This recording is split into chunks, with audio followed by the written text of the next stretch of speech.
Episode 6 of The Boys is here, and it was definitely an interesting inclusion this season. It wasn't the smoothest flowing episode, but it was one that felt like it really leaned in on the parallels between Homelander and Butcher and how they're going for the same thing but on two different sides of the fence. With the massive revelation about Kessler being revealed at the end, A-Train's redemption arc looking more and more apparent, and Homelander getting only 1 ounce of recognition and respect that he desires in this episode, let's jump into it and break down all that there was to take away from it. Here is The Boys Season 4 Episode 6, Ending Explained. Just to let you know, this video will contain spoilers. Butcher.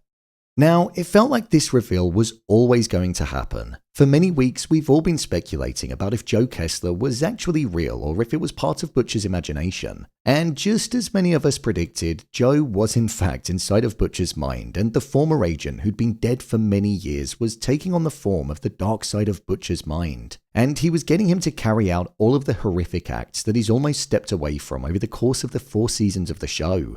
It was all revealed when Joe told Becca to shut up when they were in the barn. This scene was almost like having the angel and devil on the different sides of Butcher's shoulders, and the fact that Joe could see her proved that he was inside of his mind, just as Becca was. Butcher's main motivating factor in this season of the show has been the hopes of finding a way to finally take down Homelander. And following on from the end of last week's episode where he chopped off Samir's leg and said how he was going to hold him hostage until he created a strain of the virus strong enough to kill Homelander. That was what we saw taking place this week. However, at the end of the episode, Samir revealed that it wasn't possible to do so, because if they did create the virus to hold that much strength, then it would become out of control. The virus would become airborne and it would stand the chance of killing all supes around the world, even those that Butcher cares for, such as Ryan, Starlight, and Kimiko.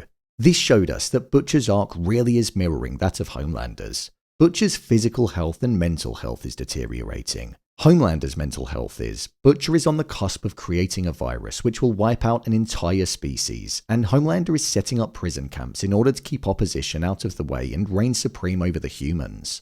With Becca saying, "You'll kill one Homelander only to create another one," that's his biggest concern. The fact that he knows that he wants to get revenge on Homelander, but if he does, then Ryan will most likely just follow in his father's footsteps. That's if he doesn't end up dying from the virus.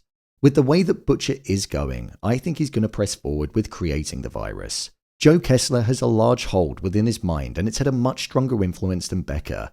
We know that Butcher does have a heart, as we've seen in the odd occasion throughout the show, but he wants to kill Homelander before he dies, and I don't think anything is going to stop that. I don't think he wants to leave the world with Homelander still in it. This was the worst shape that we've seen Butcher in throughout this season, and he does genuinely look like he's on the verge of death now. I did wonder whether or not he'll die before the end of the season. He's such a big part of the show, but I don't know how his health is even going to be able to continue for not only 2 episodes, but probably another 8 after that.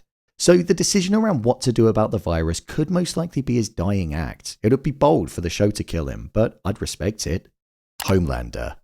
This was a great episode for Homelander. All throughout this season, we've seen him struggling from a mental perspective, and that was exactly the case here too. He went to Tech Knight's estate for the Federalist Society party, and he went there with the intention of getting the people that hold 38% of the GDP in the States to side with the view that himself and Newman had and their plan of getting the 25th Amendment to be carried out. They needed these people on board because they carried a large influence, and he wanted to lean into the fact that Singer was an extreme lefty and that he'd be bad for the country. When Homelander delivered his speech, he showed that he wasn't clued up in the slightest when questioned about their genuine concerns and was solely relying on Sister Sage. But due to Mother's Milk firing at her and hitting her in the head, she ultimately entered the state where her brain operates at a lower capacity until it fully heals. When Homelander was being questioned, he was struggling and he didn't know what to say. He was trying to use fear-mongering into getting them to support him, but that didn't work in the slightest. It took Newman standing up and saving him by leaning into the fact that they crave and love power because of the wealth that they have, and with that, Homelander felt inferior in that moment. Yes, they were on side, but it came at the expense of it making him look weak, something that just chipped away inside of his head once again. Even in the ending, the only real reason we saw Homelander want to be with Firecracker was because she was the only person who valued him in the entire episode. Even when you think right back to the start, one of the first things that was said to him was about how Ryan would be stepping into his boots one day, reiterating the fact that Homelander was replaceable. Even though it's his own son, that's something that he still didn't want to hear. So Homelander's mind has been getting chipped away at throughout the entirety of this season, and it's going to get to a point where he's going to implode. We also found out in this episode that Tech Knight was involved in the arrangement with the Seven because Homelander planned on using his prisons that had been in Tech Knight's family for generations as internment prisons. Internment prisons are places where people are sent to without trial and are often detained indefinitely, often being put to work and kept in terrible conditions. This is often used for a large group of people, so that painted a very dark side to the plan that Homelander and Sister Sage have in place.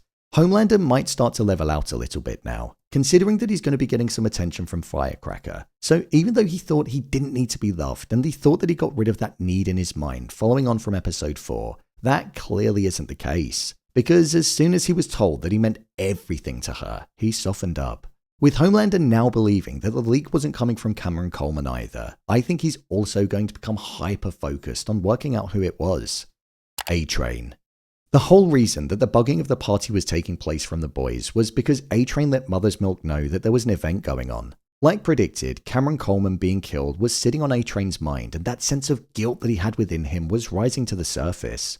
A-Train didn't have that much involvement in this episode, but the small involvement that he did have was rather important. Following Mother's Milk having a panic attack after firing at Sister Sage, we saw that he took him to the hospital and helped him out. He essentially saved Mother's Milk, and when he placed him on the stretcher, the young kid looked up at him and smiled, something which made A-Train smile too. This was the first truly good thing that A-Train had done in a long while, and that sense of being seen as a hero gave him a feeling that was like nothing else. In episode 2, his brothers and nephews were disappointed in him because a lot of his saves were staged and weren't actually real. But this one was, and you could tell that being seen as a hero meant a lot to him. With him arriving back at the party late after being gone for a while, it does make me wonder if Homelander is going to have remembered that, which will lead A-Train to be questioned in the next episode. He did walk in the moment that Homelander started speaking, and he did turn. Tech Knight being dead impacts the plan massively, as the camps can no longer be created. So if Homelander thinks that he stood in his way, then we could see the end of the character. Let's remember as well, Sister Sage definitely knows that A-Train is up to something. I think that the end is coming for A-Train in the finale of this season. He'll die being a hero and doing the right thing, and his nephews and brother will finally see him as a true hero. Hughie. Hughie was kind of used as the comic relief, as he was the subject of Tech Knight and Ashley's weird fantasy that was occurring in the tech cave. He was dressed up as Webweaver and planned on bugging the event so that the boys could get intel on what was going on. However, he got caught in a sickening side quest. It was only at the end of the episode where Tech Knight discovered that it wasn't the real Webweaver, and Hughie was moments away from being sliced open, but was saved by Starlight and Kimiko. Hughie was mourning his father, and after going through all of that and facing death, his father was the one person who he felt as though he needed in that moment. He wanted a distraction from his father's death, but this one proved to be too much. Starlight. Starlight has been undergoing an identity crisis in this episode, and I'm not gonna lie, I'm starting to question what it is that she needs to do to get her powers back. We've not spent that much time with her this season when it comes to her having an individual arc. We know that she didn't know how to be Annie, and we know that she didn't want to be Starlight. But now we're seeing that she's realized that she has to be a hybrid in order to move forward past the issues that she has. There was a moment where she apologized to Firecracker for what she did to her when she was younger, and I do believe that there was sincerity in that apology, because Annie is completely different to that person now. However, she still went out of her way to make her unconscious. Starlight tried to use her powers, but she was unable to do so, and I don't know what she's going to need to do to get them back. I'm thinking that it's probably going to need to be like a life and death situation where they'll come back to her, and that will change her for good. I think Starlight's arc is lacking slightly, and it's difficult to understand what's going to drive her to change and take a hold of that identity. Kimiko. Even though Kimiko didn't have that large of an involvement in this episode, the ending where she said that she had nowhere else to go when she was waiting in the visiting area of the prison was a moment that did actually break my heart a bit. Following Frenchie admitting to the killing of several people from years ago in the previous episode, he was refusing to see Kimiko. Kimiko knew that Frenchie was struggling with something throughout the episodes that we saw in this season of the show, but he wasn't opening up to her. In this episode, she was quieter than usual, which is hard when as a person you don't even speak a word. But with the tear going down her face, it showed the value that her and Frenchie's relationship had to her, and how she was now almost half of the person that she was before. She has her own issues from the past that she's dealing with too, but they weren't developed in this episode, so I imagine we'll see more of that when the show returns. My review of the episode.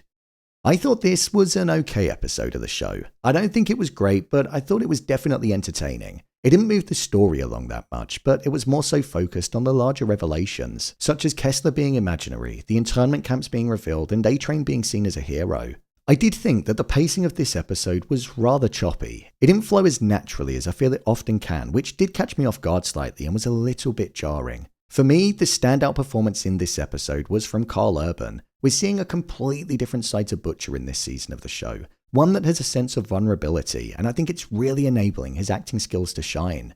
We're seeing the pent-up anger and hatred and desire to kill the person that he hates most in this world. But we're also seeing this softer side to him, which is trying to fight against that rage that's burning inside of him. The confusion that he has and also the deterioration of his health is something that's also really impressive to watch unfold. He's on his own a lot of the time, and he's not part of the wider ensemble scene, so he's really stealing the moment when it does arise. As I watched this episode, it really did make me feel like this season of the show is almost like a part 1 to the final season, which is going to be season 5. These episodes are more about laying down the foundations to what I think is going to be a final season, which is going to have so much on the line. The entire species of Supes could be looking at death, and the way humans live their lives could be changed forever if Homelander gets his Supe supremacy in order. Personally, I think Starlight needs more screen time so we can truly understand what's going on with her, as right now she just kind of feels a bit lost in all of the story. So I'm hoping there's going to be a bit more clarity with that moving forward. With only 2 episodes to go, there's not much more left of this season, so I'm intrigued to see how it's going to draw to an end. It still feels like there's a lot that needs to be answered, so I'm looking forward to seeing how it's going to be done. So, there you have it, The Boys Season 4 Episode 6, Ending Explained.